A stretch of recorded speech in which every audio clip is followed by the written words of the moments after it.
Welcome back, everyone. My name is Robin Harrison, and I'm here on episode 17 of Right to the Source with the Bert to my Ernie, or Ed Birkin. Ed, how are you today? I'm very well. Again, another reference of something that I know of, but couldn't really tell you much about it. Muppets? Sesame Street. Sesame Street. Is that the same thing as Muppets? It's similar, but different. The Muppets was kind of like Jim Henson production. Sesame Street was a PBS production, I think. They both sound American.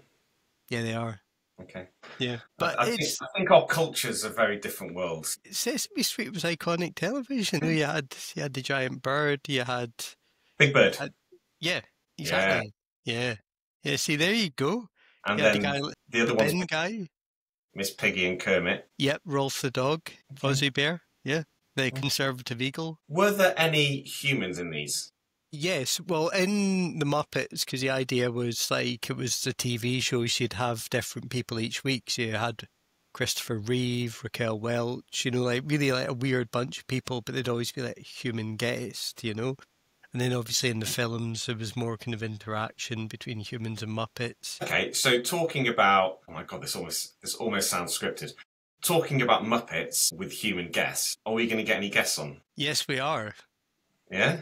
Yeah. Okay, so, and more definitive than just a very vague, yes, we are at some point. You must have well, I don't know, you're younger than you look. I mean, you're not in your 50s yet. So, Younger than you, thank you. But you probably, had a Fido Fax at some point, or roller, whatever. Are you going to dip into that and try and use one of your industry contacts? Well, yeah. So what I thought we'd do for a guest is when we do the random country generator, we will use that to random country/company. We will use that to find someone relevant rather than just going, just choosing someone at random. Let's do it in a way that fits in the structure of the podcast. I mean, choosing someone at random would be better than not having anyone. But yeah, let's just aim high and see if we can settle in the middle. Yeah. Also, can we get someone who's connected? Because I put out the kind of plead for some NHL tickets, and not one of our 12 listeners has come through the goods. So it's almost as if we're doing this just as a public service, Like so Sesame Street. Give me some stuff. That would be great. Yeah. Okay. We'll try and find someone with access to tickets, merchandise, or other goods and services. Speaking about merchandise, just ordered some Edmonton Oilers t-shirts. Very excited. You've committed to the Oilers. Yeah, although as was pointed out by someone kindly in my office, that's their season over. As she, in fairness, asked me how Sheffield Wednesday were doing, then asked me how the Jags were doing, and it's not a great record for teams that I support in terms of success. So no. I apologise to Connor McDavid and all the Edmonton Oilers team and fans for what will likely be a disastrous season after 2 seasons in the Stanley Cup final. Sort of like a reverse Midas touch. Yeah. Yeah. So how are Sheffield Wednesday doing? Well, my stat of the week is that I spent 6 times the amount of time driving as I did watching football this weekend. So wow. I did a 8-hour round trip to watch 80 minutes of football, and when Swansea's second goal went in after 80 minutes, I left. Which some people criticise fans leaving early, but yep. In my defence, I wanted to get ahead of the traffic. To be honest, given the number of people in the stadium, probably wouldn't have been that hefty. So I did have a 4-hour, 200-mile journey home. So if you criticise me leaving early for the football, how many of you actually travel a 400-mile round trip to go and watch a crap team? The disappointing thing is, it's just not even the atmosphere there at the moment, because I think a lot of fans are still staying away in protest of the ownership. It's not looking good. We managed to sign one loan signing because Man U kindly agreed to pay for everything, including his accommodation and bonuses. Wow. For this young player. Man City wanted to give us a player, but apparently the EFL wouldn't let us sign him because they said that if he would do any bonuses or accommodation, we couldn't afford to pay that. Right. Even though all of his wages have been covered. So, look, I just want to give a shout out. I think we've done it before. Barry Bannon, the captain, he took a pay cut to stay at Wednesday. He could have gone to a lot of places. He's been very loyal, works hard, runs his little socks off. And, that I think that loyalty is something that you haven't seen since the days of the great Matt Le Tissier. And when you compare that to the Alexander Isak debacle, etc. It's lovely to see in the game that Well, Jack is still there. I did find it quite funny that there was this outpouring of rage from the Newcastle fans, and in a very terse statement when Isak finally went. And then they signed a player under almost identical circumstances in Yohan Wissa. That is also very true. Yeah. I mean, he had, essentially it was the same thing, but there it was okay. And also, I think one of all the transfers, one of the ones that I thought was kind of showed the right way to do it, you look at Mark Wehi, he had the move to Liverpool lined up, allegedly he had the medical, but then Palace couldn't get in a replacement, so they basically cancelled the deal. There was no public statements, there was no sort of backbiting or fighting, and even scored an amazing goal on Saturday. Yeah. Yeah, he did score a fantastic goal. But yeah, I suppose with him, and nothing against it, he came out, played, didn't try and force the move. I mean, he probably knows he's going there next year. Potentially you'll even get more from it because, of course. Signing on fee because there's no transfer. But, that's it. And from what you understand, the chairman wanted to sell him because he wanted money, doesn't want to leave him for free, but the manager wanted to keep him.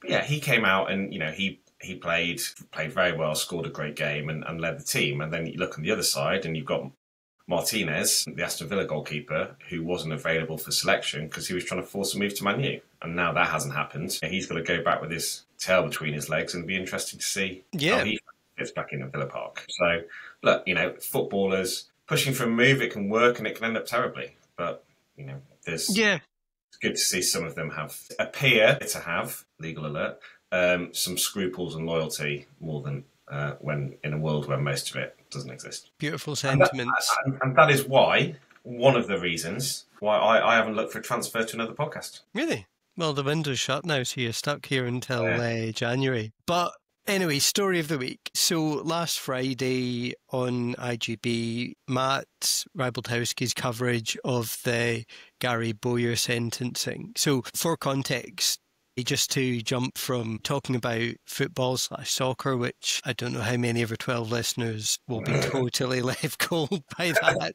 to baseball, where Bowyer was the bookmaker for, you've got your baseball, well done. I should see how the Pirates are doing. I don't really support them, but I've had this ball since I went to a Pittsburgh Pirates game when I was 9 years old. I'm surprised you haven't bought a load of merchandise from the Pirates. Well, we can see if my bad luck still holds on that one. So Gary Bowyer was Matt Bowyer. Gary Bowyer was a former football manager. Lee Bowyer was a former footballer. Yeah. So Matt Bowyer was the bookmaker who was taking bets from Ippei Mizuhara, who of course was Shohei Ohtani's interpreter, and embezzled huge amounts of money from the Dodgers star. And really, that case has been fascinating because it's had some major ripples into, for example, into Las Vegas. You think about the activity in casinos such as Resorts World and, the kind of like the fallout which ultimately led to Scott Sabea, being,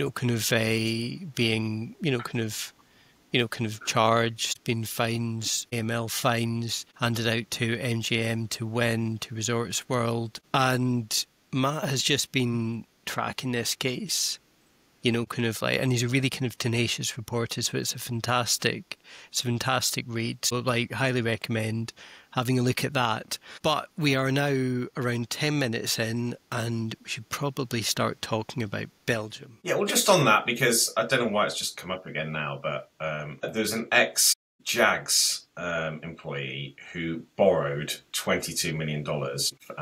Yes. And that seems to be back in the news. And he sued, I should probably know what happened because it says sued FanDuel. That's back in October last year, so almost a year ago. But he's saying that, was it from memory, something like he was depositing like 25,000 a day or something, and they didn't do anything about it. And it's, you're never going to stop people doing that, but, it's one of those things where if there gets snowball these stories and you're looking at proof of funds and responsible stuff, is there going to be a big issue where there's a kind of pushback in gambling, or have we seen enough of these high profile things now that you talked about that actually no one really seems to care, but there's not the risk of something happening and blowing up because something's already happened, and the industry continues to march forward. Well, I think there's a number of these cases. I think for the most part they are isolated, and as we've seen, for example, in the UK, when these things are prosecuted, the Gambling Commission takes a pretty hard line in these things, and the fines have been getting progressively larger, or regulatory settlements, however they want to kind of position them. But one market, just to claw it back to Belgium, where it's quite interesting, talking about this and talking about this kind of player safety, when you think about a market like Belgium, which has progressively just ratcheted up the controls on the regulated market. Like, this is kind of like just like a personal impression, but you kind of feel of all the European countries, well, it was quite early, Belgium, you never really felt the regulator was on the side with the industry. It was more they saw their role as kind of obligatory because it was difficult not to regulate it. And then it's been a case of really kind of tightening up the controls on the industry, but then also, politicians have got involved. And so it's got to the point where it's almost kind of like pushing, kind of how the industry works back. Like, you think you have to separate registration for online sports betting and online casino accounts. There's a ban on inducements to gamble. There's a ban on advertising. It's just, for such a small market, it's really taken a kind of a very aggressive approach towards the industry. And look, we always talk about how this, kind of like has unintended blowback of supporting the illegal market. And I was keen to just get an idea of how, of what the onshore-offshore split in Belgium looks like. Yeah, so if we talk about some of the regulations, December 22, coming in on 1st of July 23, ban on all gambling advertising on TV, radio, social media, newspapers, public places. You can send personalised emails, and sports sponsorship be restricted, etc. That's obviously only for onshore. You can't ban social media for them. Then you have September 2024, it came in where minimum age for gambling up to 21. And just, it might have been before that actually, I'm sure there was it a €200 minimum, like maximum deposit limit set in? I think there were, I have to check if that was just for COVID or not, but yes, there was maximum deposits. And also there's things such as, they said this bill was there to ban all bonusing, the incentivization to gamble. Anyway, the expectation was the onshore market, therefore, in 2023 would decline. It didn't. It grew. It grew quite healthily. And the reason for this is Belgium is, I was going to say unique, but I believe that there may be one other country. In fact, I'm just going to cheat and quickly look it up. Is it Luxembourg or something? Yeah, the only Eurozone country between Luxembourg, where both public and private wages are indexed to inflation. So over the course of 2023, it's kind of like literally a monthly goes up.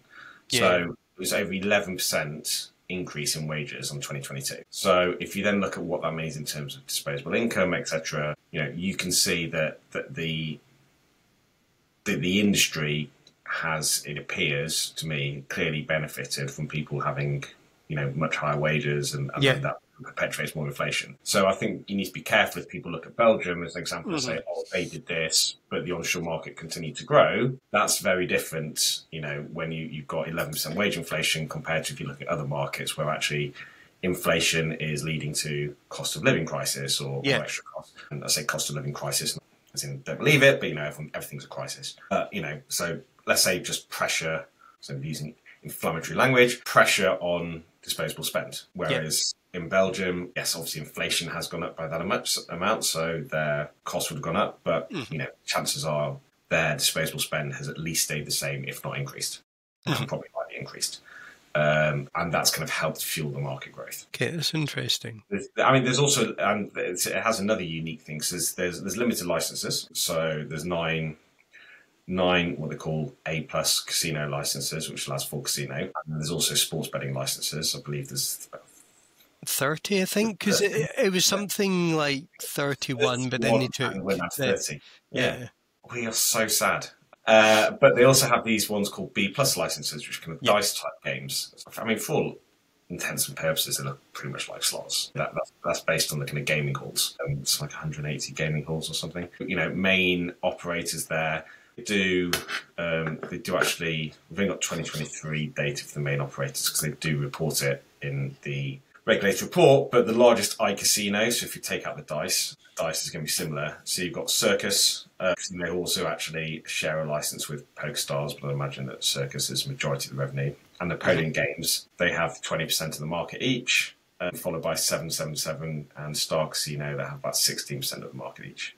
In terms of the size, the onshore online betting and gaming market was worth just under €1 billion in 2024. And this year we estimate it to go up, despite the regulatory restrictions, to 1.1 billion, which is about the same size as the land, betting, gaming and lottery in total. So the online is much bigger than land, betting, gaming. If you add lottery, it's about the same size. And we are just reworking our illegal market numbers. I mean, it's around that kind of 50% mark, 40 to 50% being offshore. It's not as bad as Germany, but you're looking at the kind of Netherlands type.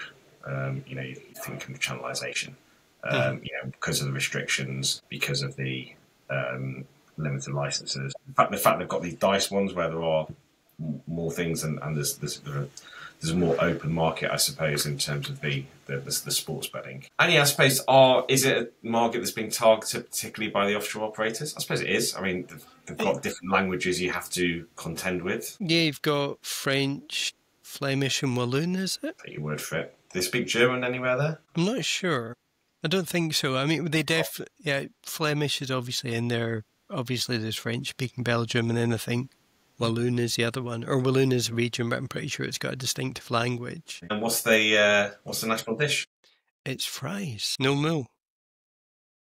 And, I mean, say, home of Tintin. Tintin. I love Tintin. And, don't tell me. Dog Spotty? No. No. Absolutely not. So, so in the original books, it was called... Snowy. Yeah, so in English it's called Snowy. In the original books in French, or at least the ones that I've seen, it was called Milou. Milou. I mean, this shows that my fluent French has gone downhill. That was just the name. Right. Yeah. I mean, have you got anything else to talk about on Belgium? Not really in Belgium. Well, I suppose just one interesting thing, there have been some examples of operators buying in, like, for example, Kindred effectively acquired a land-based property to enter that market. So it's interesting that a license system effectively set up to preserve and kind of like safeguard the brick-and-mortar business is now actually being kind of like literally taken over by the online operators. And I suppose, well, two things actually on Belgium. Yeah. Correct me if I've made up one of these, because it was a few years ago. I'm pretty sure bwin, back in the day, I don't know whether they're bwin on their own or bwin party, I'm almost positive it was before the GVC acquisition, said they weren't going to get licensed in Belgium because they were still holding on to this, you don't have to be locally licensed, it's against EU law, blah, blah, blah. And I think it could have been, again, this may not be true, but I'm pretty sure it was Norbert Teufelberger when he was CEO, and he was at a meeting in Brussels and got questioned by authorities over there, and a couple of days later, bwin announced that they were partnering now with a casino and going onshore. So, they have been able to, at least with the kind of the main listed operators, get them onshore despite all these regulations, even if, they had to do it with some, authorities questioning, etc. But the problem is you just can't do that with the likes of the Curacao casinos. They really don't. Well, of course, yeah. That's why you've seen the big growth. And then talking about Unibet, this is what makes me think about France, where, again, I'll just say it, you can sort out the legal things. In my view... Oh, no. It's the French regulation has always been protectionist. And, they opened it up to comply with EU law, but they wanted to, make sure that the French monopolies and French companies had, a good share, and it wasn't all just taken over by the international operators. Well, yeah, I mean, like... And for iCasino, I think that's, again, the thing. The casino industry has a big lobbying and important part, and also pay a load, isn't that over 50%, up to 70% effective tax rate for some of the products on the land-based casino? Yeah, it's significant because when they shifted it from turnover instead of to a GGR-based model, instead of reducing it, they basically looked to set the equivalent amount in GGR to maintain tax rate.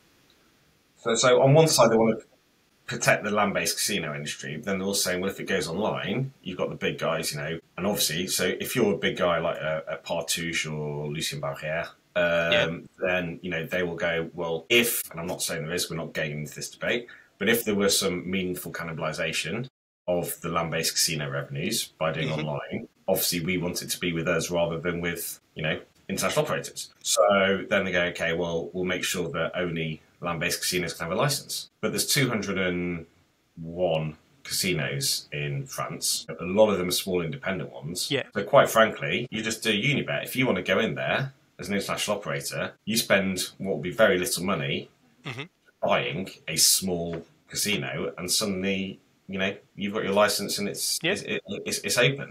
This tying it doesn't necessarily, when you've got that many casinos, tying it to land-based properties doesn't work as well as it does in Belgium. No, though, of course, in the case of, you know, Unibet, Kindred, they are now owned by FDJ United, one of the beneficiaries of French regulation as a former kind of lottery monopoly, and FDJ is obviously, you know, currently against iCasino regulation, but there's a weird kind of a nice little bridge into the other company, the company we're going to talk about this week, Zeal Network, in that it has navigated a fairly protectionist system in Germany. You think of like the state lotteries under the Deutsche Lotto and Toto Block,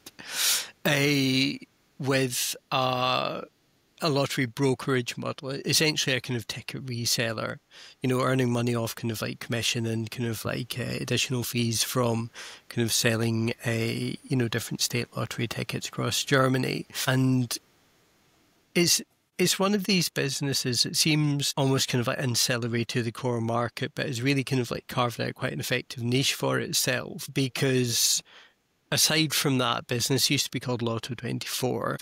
I think it was maybe 2 years ago now, maybe a bit longer, maybe just over 2 years, they acquired, or they kind of got a license to offer, you know, kind of slot games in Germany. So there is scope for them to, you know, kind of build out from there, from that kind of brokerage model. And in recent years, I mean, just thinking about IGB's coverage, obviously, you know, as I imagine, like H2, you've got a lot of kind of tracking of them since we're a listed business. But over the past few years, I think they're enjoying quite strong growth. It seems quite a profitable business. It seems to be doing quite well. And we'll talk about like the ventures side and some of the kind of like international things they're doing. Oh, Robin, you just set me up. I'll knock it out of the park. Yeah, so they have, I'm just looking at our Zeal report, news flow. So May 25, they signed a deal with Gamomat for slots games integration, which adds the web things of Lotto24 and Tip24, the other one. And in July, they announced a partnership with GreenTube for selected online games will be gradually integrated into the game portfolio. So yeah, they are growing well, possibly in parts of that. So H1 25, their revenues were up 30% year on year. Adjusted EBITDA up 76% year on year. They're on a run rate now of just over 200 million of revenue and 75 million of EBITDA. So, you know, a very profitable, EBITDA margin profitable business. So what was... That's a big transition because, you know, 97% of their revenue is this Germany model, lottery brokerage. Yeah. But look back to Q1 2019, and 96% of their business was lottery betting. And I think this was in Spain, but I could be wrong, because I think there was then legal issues. I know they can talk about regulatory issues where they effectively want to do lottery betting because, you know, you've got the two. You've got Once, the kind of Spanish blind charity lottery, which just effectively scratch cards on the streets. And then you've got Loterias, the main one. I think Zeal have a partnership, or they can provide the online offering for Once, don't they? Yeah, so they do Once, but Loterias doesn't really have an online offering, so I'm pretty sure it's the biggest lottery in the world. If not, it's definitely in Europe. Actually tried to go around COVID time, looked to float it. The government looked to float it. They wanted to have a large share for retail investors, for individual Spanish customers. Actually, when I was at, where have I been there? Credit Suisse. No, this wasn't COVID. This was well before COVID. No, it was Barclays, I think. And so this was after the financial crisis. And they were looking to raise money by selling it. Yeah. And they're selling it actually for a very good price. But it's because no one believed that the Spanish government wouldn't then just increase all the taxes and just try and get more money, etc. Right. But my understanding is that, so it collapsed at the last minute, they pulled it. And my understanding was at the time that it's because suddenly they realised that if all these retail investors, these individual Spanish citizens, are going to take a stake in it, how are they going to pay for it? They're going to withdraw, obviously, money from their savings, etc., from the banks. And suddenly the Spanish banks wouldn't be able to cope with having all of this money just pulled out in this effectively one day. In order for them to buy the lottery. But anyway, it's a different thing. So lottery has a huge lottery, and they're effectively taking advantage of that. From memory, it's a long time ago. I believe that a lot of their lottery betting thing was they're taking advantage of that by saying, effectively use our online platform, that we'll do, so you can have access to this lottery, but have a good online product. And that wasn't allowed. There could be other lottery betting. But yeah, so in 2019, they really switched, and that's when they acquired Lotto24, I think, then.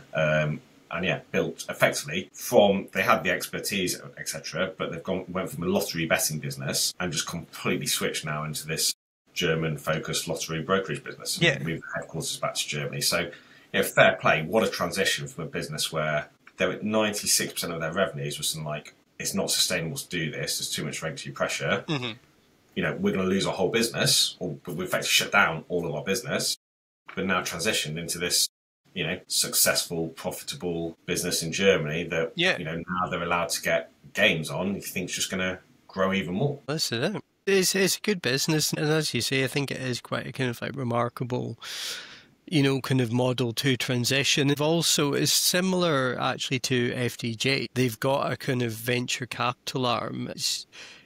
The reason why I bring that up is one of their kind of investments, which I think FDJ, funnily enough, is also an investor in.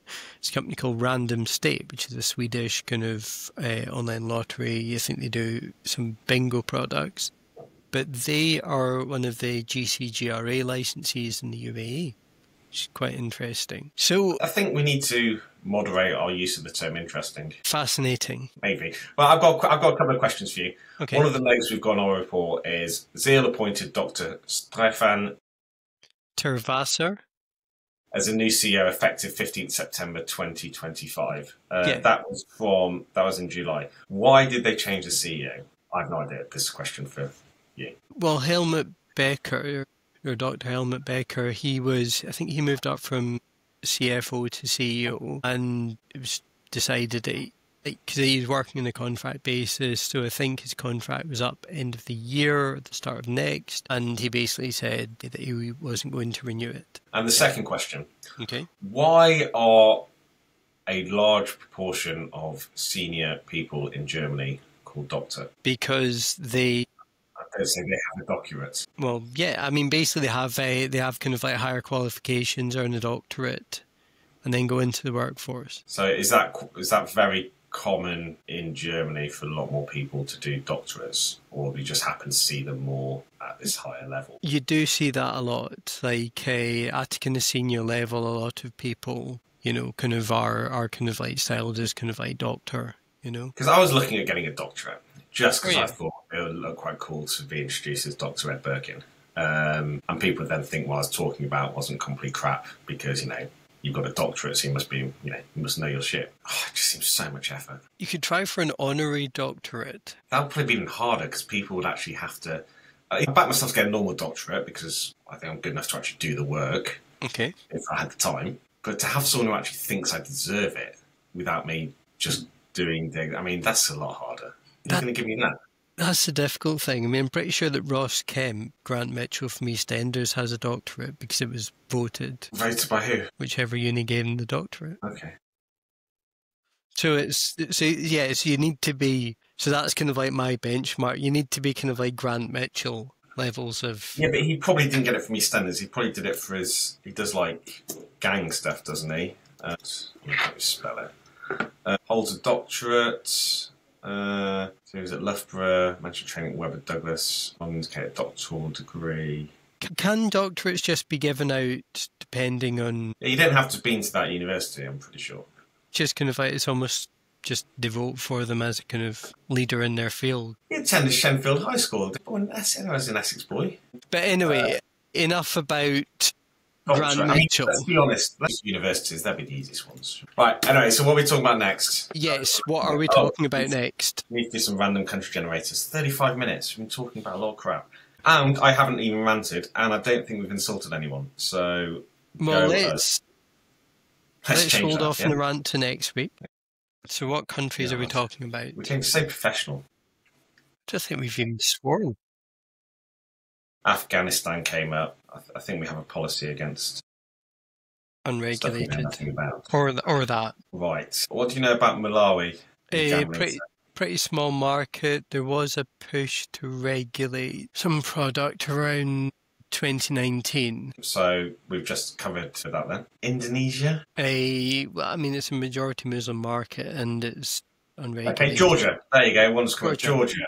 Capital? Tbilisi. I don't know how to say that. Population? 30 million. 34. I'm not going to ask you the national flower, but I am going to ask you the national dish. Is it that?